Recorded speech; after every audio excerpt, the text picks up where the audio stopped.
Hello, everyone, and welcome to the Unfound podcast channel on YouTube.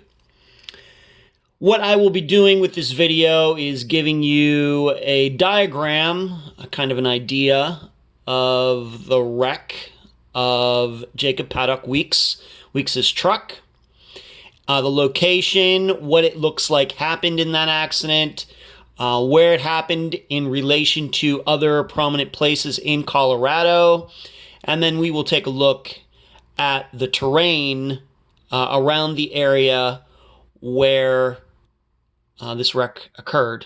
And of course, during the episode, you heard me talk about the Weeks family wanting to arrange a search at some time in the future with a considerable amount of people. And we're going to talk a little bit about the tough task that would be, although it's, of course, should still be done. So in the middle of the screen there in red, let me just use the pen, you will see Indian Hills right there. Now, where is that in contrast to maybe some of the other places that you've heard of in Colorado? Well, it's west of Denver. You can see that Denver right here. Of course, Littleton, Colorado, where very horrible shooting happened there. Aurora, where I believe another, that was the, I think, theater shooting, correct?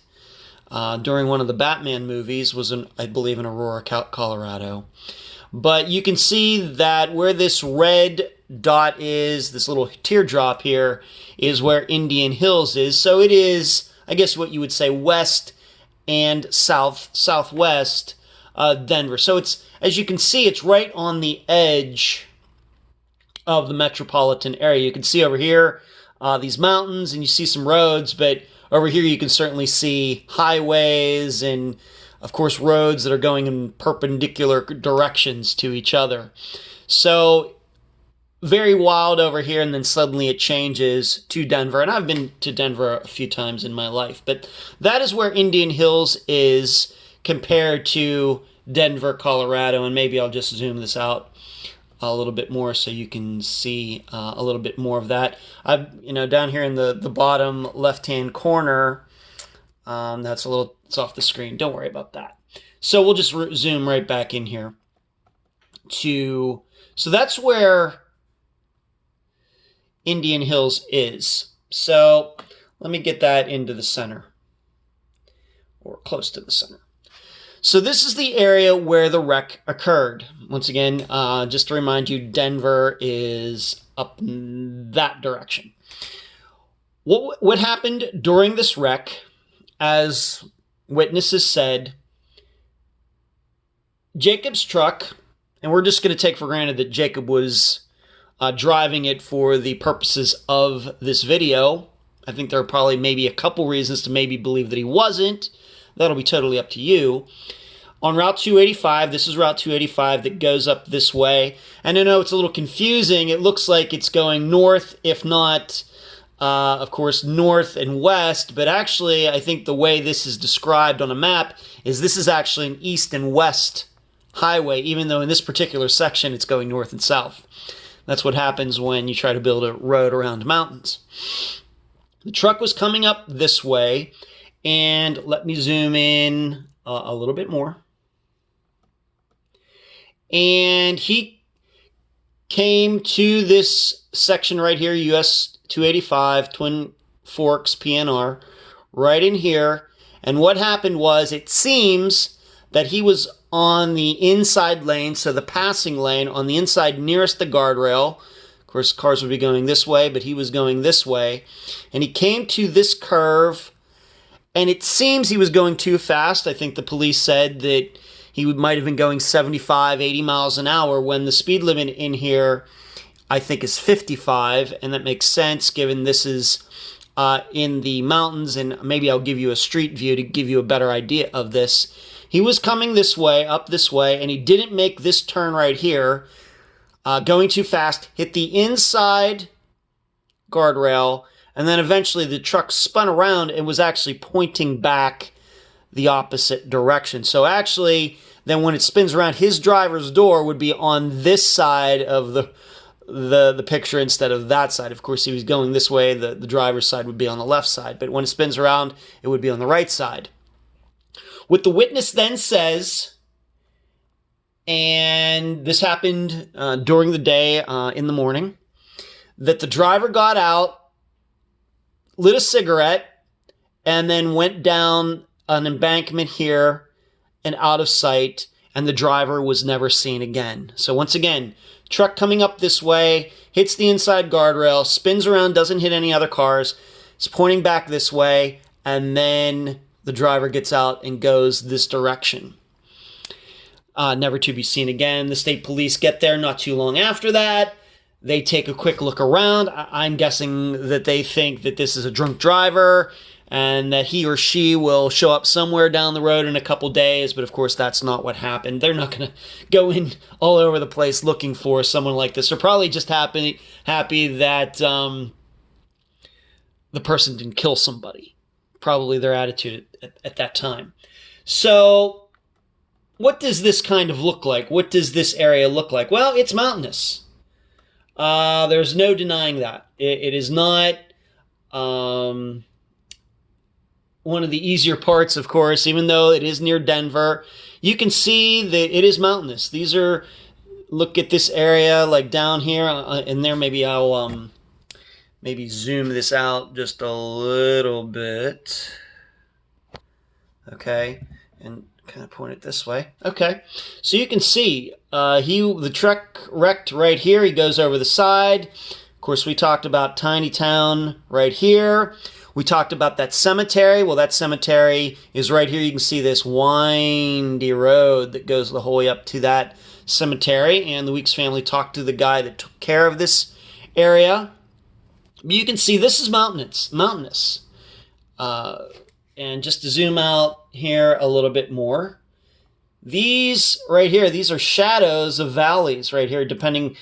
It looks like the sun might have been over to maybe the southeast, or maybe it's hard to tell. Well, the shadows are on the southeast, so the sun was, I guess, up this direction. So you can see these are valleys, these are mountains.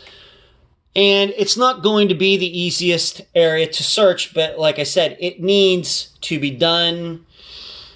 Who knows how, once again, if Jacob was the driver, where would he have gone? We don't know. What direction? We don't know. We don't know his frame of mind. We don't know if he could have been injured in the crash. He was driving a Dodge truck. I don't know. We never did talk about if the airbags went off, if he was wearing a seatbelt. We don't know. We just don't know. But whatever the case, the witness says the driver got out, lit a cigarette, and took off over the bank. And there are some roads in here, but not a lot of houses where anybody would have seen anything. And this was February. And I think, as they stated, this tiny town railroad and a lot of these other places are just not open during the winter. These are summer tourist attractions. Is it possible that he could have navigated his way and got over to these neighborhoods? There's Willowbrook and a couple places. Sure, it is. But this would not be easy, especially if he doesn't know which way he would be going. But that's the area right in here. This Mount Lindo, this kind of quadrant right in here, I think would be the best place to start in that search. But it's, like I said, it's not going to be easy, but it needs to be done. How big is that area? Well, in the legend down here, it looks like an inch is about 2,000 feet. So I would say that we have from about here over to here, maybe 1.5 miles, and then going up here, maybe 2 miles, something like that. So it's 1.5 miles this way, 2 miles that way. So 2.5 square miles. I think that's how you do the addition. And, or 1.5 times 2, 2.5 square miles. And in mountainous terrain with a lot of overgrowth and trees. So, but that's where it happened. So that's, I guess, the best place to start to look. I'll now give you, now, once again, we don't know where he was going. Was he going to Denver? we don't even know where he was coming from. So it doesn't even pay to look at, you know, some of these cities down here, either direction. We just don't know where he was before he started, before he ended up where the truck wrecked. Now, if this was somebody else driving his truck, then the possibilities even get much greater. Did this person get picked up by somebody? Was this wreck planned? I just don't know. That'll be up for you to decide. Let's do a street view and see what that looks like. Let's go right down here near the curve. All right, so, okay, here's the curve right here. The street view is when? August 2019. So it very well may be that we may see the scar on the guardrail if they did not repair it, depending on how bad it was. And there's quite a few different street views for this. Okay.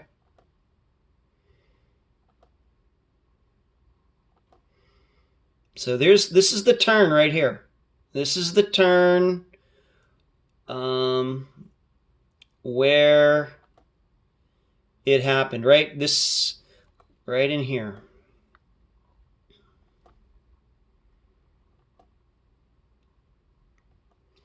And you do see kind of, you do see some dents on the guardrail right there. Oh my, here we go. Look at this. Now, this is it. Look at that. That is in the exact turn where Jacob wrecked. And this, once again, is in August 2019, which we went to the wrong side. Okay, so let's get back to the opposite side. Now, I don't know what we're supposed to make of this. Did they really leave this like this for 6 months? Or is this just happened to be a place where a lot of wrecks happen? I have to admit, I'm just looking at this for the first time. Let's go back. Let's go back the opposite direction. So this is the turn, because right down here is where that road is that comes out, and this is the turn. Like I said, I'm looking at this for the first time, and I'm a little shocked that this guardrail is down. But that is the guardrail that Jacob hit, and then spun around, and the truck was facing like back toward the camera. Maybe George or Amanda could give a better idea about if this guardrail was like this for 6 months, or they went, of course, we're in the area. I don't know. But if we keep going down here, you'll get to this road that comes out right here, that if you turn right here, it will take you down to that Tiny Town Railroad, etc. So you can see how windy this is, and there's an even better look at that guardrail. Whatever came down there was going pretty fast. I would like to think that the state transportation, the Department of Transportation for Colorado, would have this fixed in 6 months. Maybe this is just a place where a lot of wrecks happen. I guess it's possible. Let's take a look maybe in an older... this is from November 2018, and there we have that same guardrail, and looks somewhat fine. I mean, it does look like there's a little damage in there and everything, but certainly it's standing like it should. And then we go back to August and look at the big difference. I don't know what to make of that. Maybe they fixed it and it got hit again, or, you know, I just don't know. Or maybe Jacob's truck damaged it, and then some other 18-wheeler or something came along and hit the same area and really crushed it. I don't know. But that is the curve where he wrecked. And let's just go back and hope I'm not making you all dizzy. But we'll just go back here a little bit better just to give you an idea of what he was saying. So we'll go back to about here. So it's weird that's blurred out. That's interesting. So he was in the passing lane. He's coming down here going too fast, too fast, too fast, too fast. 80 miles an hour, and boom, right there, and then spun out pointing this direction. And then what witnesses say is that the driver got out of the truck, went down over this bank, and disappeared. Maybe it was a little further down here, maybe toward the sign a little bit more, maybe not, but went down over this bank and disappeared. So that is a diagram of the area and the terrain. You can see, look at this terrain. Look at that. Yeah, that's going to be tough, but it's just no avoiding it. It has to be done. But that is the video for that connects to the episode we did covering the disappearance of Jacob Paddock-Weeks. Thank you for watching.